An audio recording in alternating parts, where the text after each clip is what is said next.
Взгляд детей мне душу согревает, их энергия мне силы придает. Детский смех весельем заражает, дружба детская меня не предает. Каждый ученик – это целый мир, это огромная вселенная, таинственная и неповторимая, каждый раз неожиданная и очень интересная. Каждый день ты открываешь эту вселенную заново. Глаза детей, они разные, добрые, требовательные, искренние, веселые, задумчивые. И все такие родные и близкие мне. Они ловят каждое мое слово, каждый мой жест. Как сделать так, чтобы годы учения и годы детства стали для каждого моего ученика точкой опоры на всю жизнь? Этот вопрос Виктора Федоровича Шаталова актуален и для меня. Каких принципов мне придерживаться? Использовать личностно-ориентированное обучение, то есть дифференцированный подход к каждому ученику с учетом конкретных знаний, умений и навыков. Помочь ребенку раскрыться, вселить в него уверенность.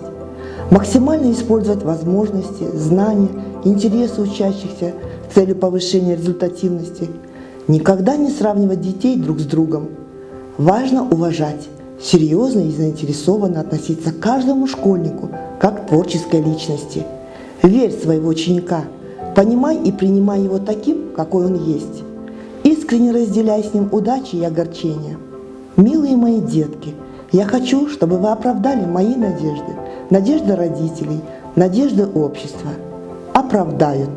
Ведь среди моих выпускников есть врачи, учителя, экономисты, милиционеры. Есть просто счастливые мамы и папы. Каждый их успех – мой успех. Каждая их радость – моя радость. И из вас получатся достойные граждане нашей страны. Ведь какое это счастье быть нужным детям, родителям детей, коллегам, друзьям, своей семье. Какое счастье слышать вопросы, а когда вы еще будете набирать в первый класс? Миргуля Лукпековна, проведите открытый урок семинара учителей.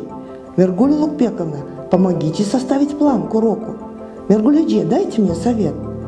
Я могу назвать себя счастливым человеком, отдающим свои знания, свою энергию, свою любовь детям.